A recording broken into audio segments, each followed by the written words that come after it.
I'm 76 years old, and I need to tell you something that nobody told me when I was your age. Love doesn't die in a screaming match.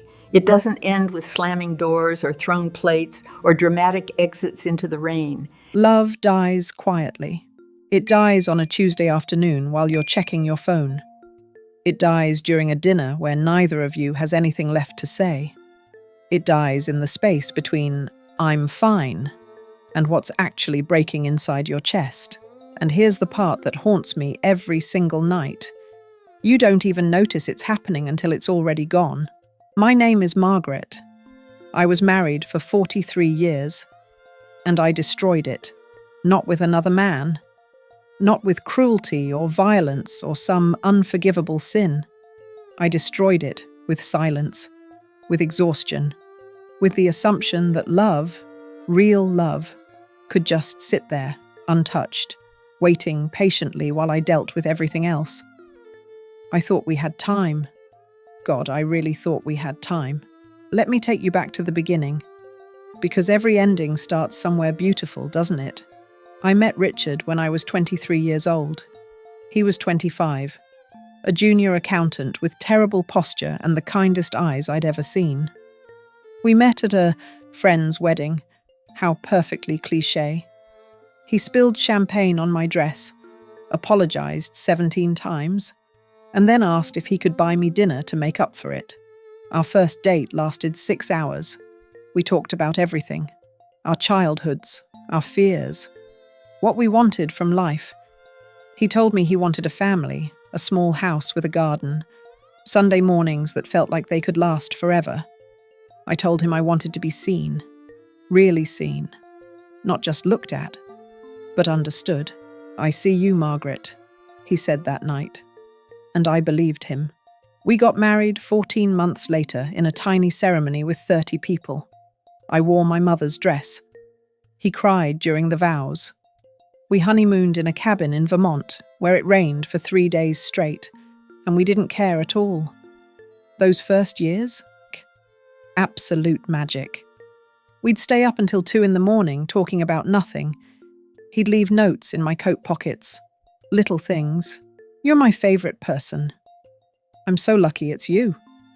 We'd dance in the kitchen while dinner burned. We'd fight about stupid things and then laugh about how stupid the fighting was. I remember thinking, this is what they mean. This is what all the songs are about. But life, as it does, got complicated. Richard got promoted. I went back to school for my nursing degree. We bought our first house, a fixer-upper that needed more fixing than we'd anticipated. Then came the kids.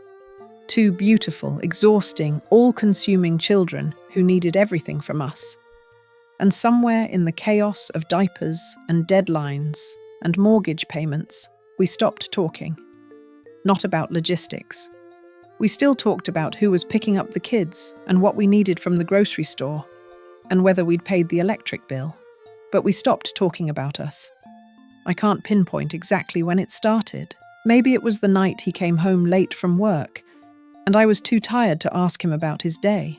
Maybe it was the morning I snapped at him for leaving dishes in the sink, when what I really needed was for him to hold me and tell me I was doing okay. Maybe it was the 1,000 tiny moments where we chose convenience over connection. "Not tonight. I'm exhausted. We'll talk about it tomorrow. Can we deal with this later?" Later. Always later. We became roommates who occasionally had sex and split the bills. We were efficient, organized, polite. And I told myself that was normal. That's what marriage becomes after a while, right? The passion fades. The butterflies die. You settle into something comfortable and predictable. I told myself we were fine. The first real crack appeared on our 15th anniversary. I'd been working double shifts at the hospital. Richard had been traveling for work. We'd barely seen each other in weeks. But I thought, naively, stupidly, that our anniversary would be different, that we'd reconnect. Remember why we started this whole thing? I came home that night with flowers and a bottle of wine. I'd gotten off work early. I'd put on the dress he used to love. He wasn't home. I waited. and waited. The dinner I'd made got cold. The candles burned down to nothing. He came home at 11:30, exhausted, apologetic. He'd completely forgotten. "I'm so sorry, Maggie. Work was insane. I'll make it up to you this weekend, I promise." And you know what I said? "It's fine. Don't worry about it." It wasn't fine. I was devastated, humiliated, furious. But I swallowed it all down because that's what I'd learned to do. Don't make a scene. Don't be needy. Don't add more stress to his already stressful life. So I smiled, cleared the table, went to bed, and that became the pattern. He'd disappoint me. I'd say nothing. The resentment would grow a little more. I'd pull away. He'd notice, but not ask. The distance would widen. We were two people drowning in the same house, too proud or too scared to reach for each other. Here's the lie they don't tell you about marriage. We'll fix it when things calm down, when the kids are older, when work isn't so demanding, when we have more time, more energy, more money. We'll fix it then. But then never comes, because there's always something, always another deadline, another crisis, another excuse. And while you're waiting for the perfect moment to save your marriage is dying. I convinced myself that providing for my family was the same as loving them. I worked myself to exhaustion at the hospital, told myself I was being a good mother, a good wife, because I was contributing financially. But my kids didn't need another paycheck. They needed a mother who was present, who asked about their day and actually listened to the answer. And Richard? He didn't need a business partner. He needed a wife who looked at him like he was still the man she'd chosen, who touched his hand across the dinner table, who said, "I miss you. Can we talk?" But I didn't say those things, because saying them felt vulnerable, needy, weak. So I said nothing, and the silence built a wall between us, brick by brick, year by year. The turning point came on a Wednesday. 28 years into our marriage, the kids were grown and independent. It was just the two of us in that big house, and it had never felt emptier. I came home from work and found Richard sitting at the kitchen table. There was a look on his face I'd never seen before. Resignation, exhaustion, grief. "We need to talk," he said. My stomach dropped. "I can't do this anymore, Margaret." I remember every detail of that moment. The way the afternoon light came through the window, the hum of the refrigerator, the sound of my own heartbeat in my ears. "Can't do what?" I asked, though I already knew. "This." He gestured between us. "Whatever this is. We're not married, Maggie. We're just coexisting. And I'm so tired of feeling invisible in my own home." I wanted to argue, to defend myself, to list all the things I'd sacrificed, all the ways I'd shown up. But the words died in my throat, because he was right.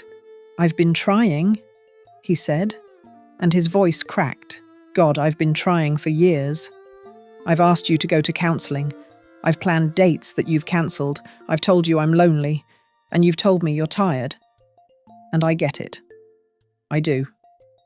But I'm lonely too, and I can't keep being the only one fighting for us. I don't want to fight," I said quietly. "I know. And that's the problem." He told me he'd been unhappy for over a decade. And I'd had no idea.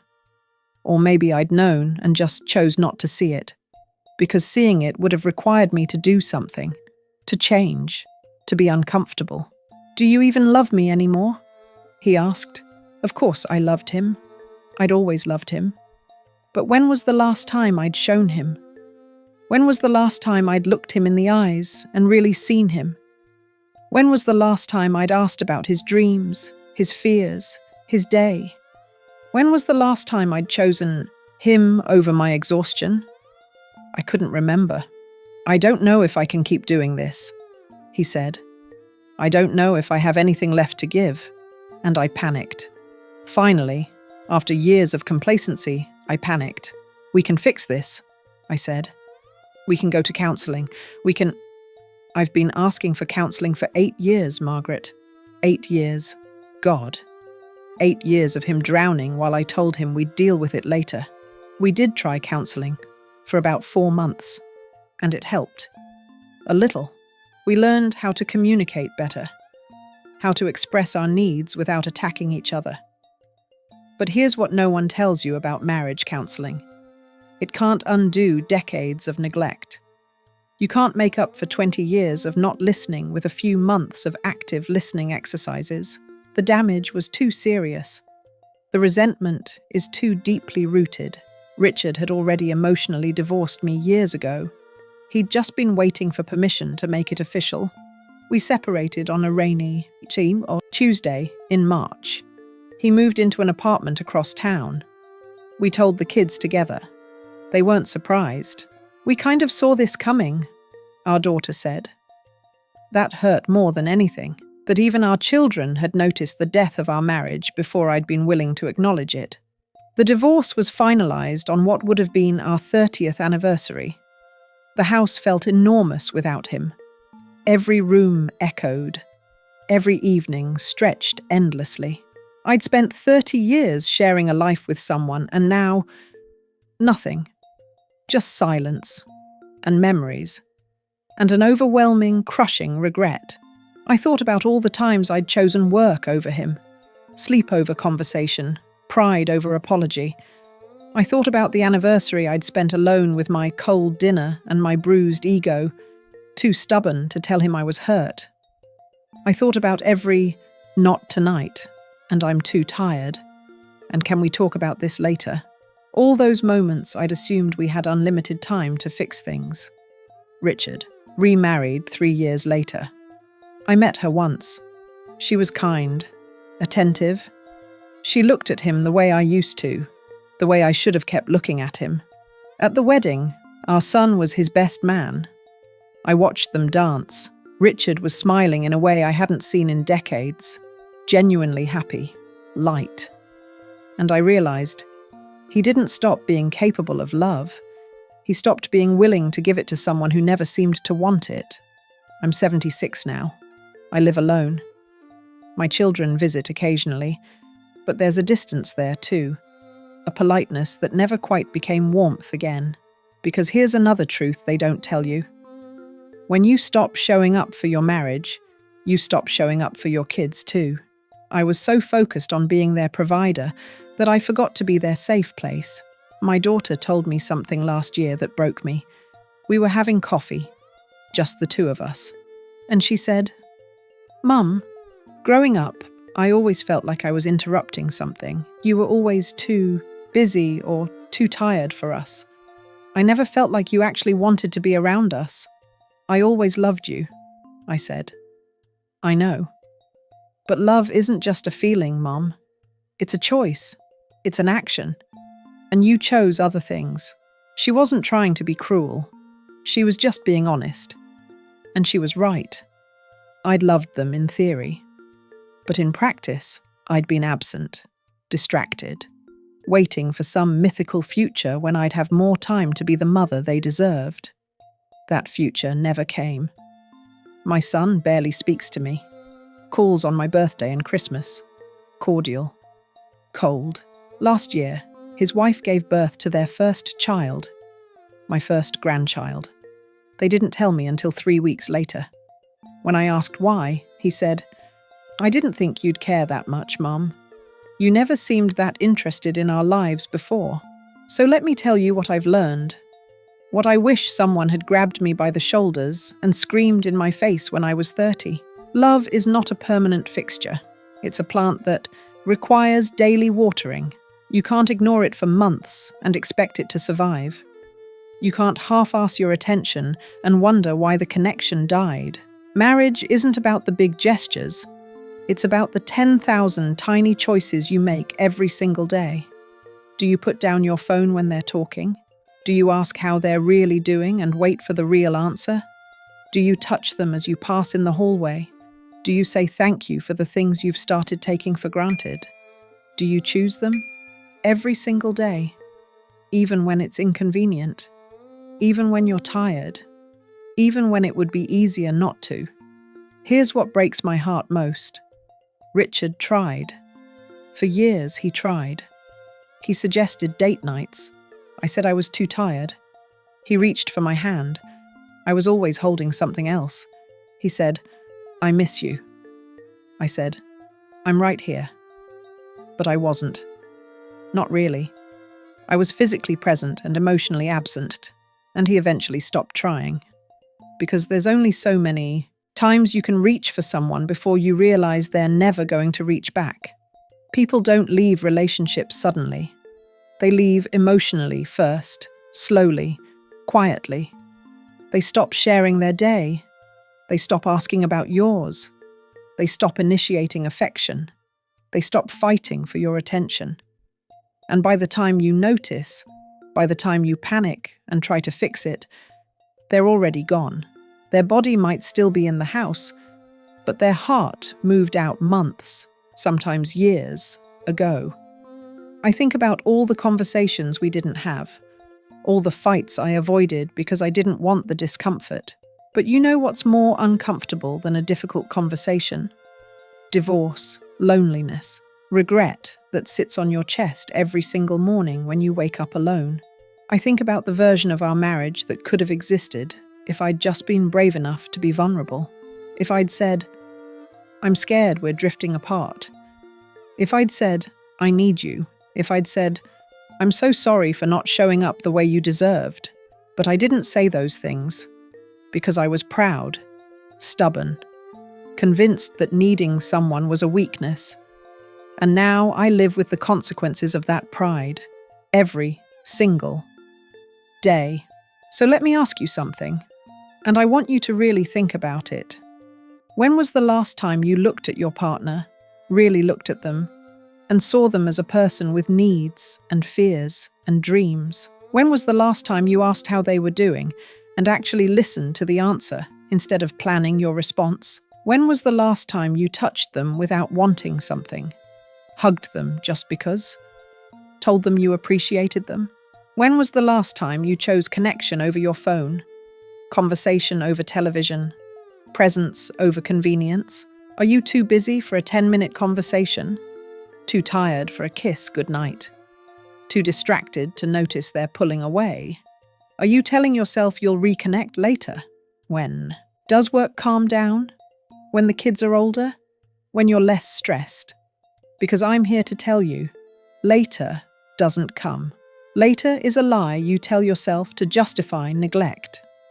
And one day, you're going to turn around and realize the person you loved most in the world has become a stranger. You're going to realize you stopped knowing their favorite things, their struggles, their joys. You're going to realize you took "I love you" for granted and forgot to show it. And by then, it might be too late. If I could talk to my younger self, here's what I'd say. Stop waiting. Stop waiting for the perfect moment, the right time. The day when you're less tired or less stressed or less overwhelmed. Choose them today, this moment. Put down the phone. Turn off the television. Cancel the meeting if you have to. Your career will survive if you leave work an hour early. Your house will survive if the dishes sit in the sink overnight. But your marriage won't survive another year of "not tonight," and "maybe tomorrow," and "I'm too busy." Say "I love you," even when it feels redundant, especially then. Apologize even when you think you're right, especially then. Ask them about their day and actually listen. Look at them when they're talking. Put your hand on theirs. Small things, tiny things, but they're everything. Fight when you need to fight. Don't swallow your hurt and let it turn into resentment. Say, "I'm upset." Say, "I need more from you." Say, "I'm scared we're losing each other." Vulnerability isn't weakness. It's the only thing that keeps love alive. And God, please, don't assume they know. Don't assume they know you love them because you said it on your wedding day. Don't assume they know you appreciate them because you haven't complained. Don't assume they know you need them because you're still in the house. Tell them. Show them. Every single day. because people can't read your mind. And assumptions kill more marriages than affairs ever will. I know what some of you are thinking, but I'm so tired. I know. I was too. But we'll talk about it this weekend. No, you won't. But they should know I love them. They don't. Here's the thing about marriage that no one tells you. It's not about finding the perfect person. It's about choosing your imperfect person over and over and over again. Every single day. Even when they're annoying. Even when you're exhausted. Even when it would be easier to zone out and scroll through your phone. Especially then. Because love isn't a feeling that happens to you. It's a choice you make. And if you stop making that choice, even for a little while, even for what feels like valid reasons, you might wake up one day and realize the person you loved most in the world is gone. Not dead, just gone, emotionally checked out. Living in the same house but existing in a different world. And getting them back is so much harder than just not losing them in the first place. Richard passed away 2 years ago. Heart attack. Sudden. He died in his sleep next to his wife. I went to the funeral. Our children were there. His grandchildren, my grandchildren, who barely know me. And I sat in the back and watched as person after person talked about how kind he was, how present. He always made you feel like you were the most important person in the room. And I thought, I had that. I had a man who saw me, who chose me. And I destroyed it because I was too proud to be vulnerable, too stubborn to admit I needed help, too convinced that love could wait. I never got to tell him I was sorry, really sorry. I never got to tell him that he was right about everything. I never got to tell him that losing him was the biggest mistake of my life. And now I never will. So here's what I need you to understand. The person you love is not guaranteed to be there tomorrow. Not because of death, not because of tragedy, but because you neglected them until they had nothing left to give. Time in relationships is limited. It runs out faster than you think. And you don't get it back. You don't get to rewind to the moment they asked you to come to bed early and you chose one more episode. You don't get to redo the anniversary you forgot. You don't get to take back the years of not tonight, I'm too tired, and can we talk about this later? Those moments are gone. Forever. Regret doesn't arrive loudly. It doesn't slam doors or make demands. It arrives quietly. On a random Tuesday, when you're sitting alone in a house that used to be full of love, wondering how you got here. And it stays. God, does it stay? I'm 76 years old. And I'm telling you this because I don't want you to be me. I don't want you to sit in an empty house at 76, scrolling through old photos, wondering what version of your life could have existed if you'd just been brave enough to try. If you'd been humble enough to apologize. If you'd been present enough to notice when they were slipping away. You still have time, but not forever. So go. Right now. Put down your phone. Walk into the room where they are. Look at them. Really look at them. And say something true. I love you. I miss you. I'm sorry I've been distant. I want to do better, whatever it is. Just say it. Because one day, you won't be able to. And on that day, I promise you, you'll remember this moment. You'll remember someone tried to warn you. And you'll wish you'd listened. If this hit you the way I hope it did, don't just close the video and move on. Do something. Send this to someone you love.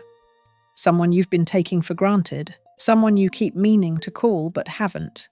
Share it with the person sleeping next to you, whom you haven't really talked to in weeks. And then, talk to them, while you still can. Because love doesn't wait forever, and neither does time. If you want more conversations like this, real, raw, uncomfortable truths about life and love and everything we get wrong, subscribe. Because these are the conversations nobody wants to have, but everyone needs to hear. Thank you for listening. I hope you choose differently than I did.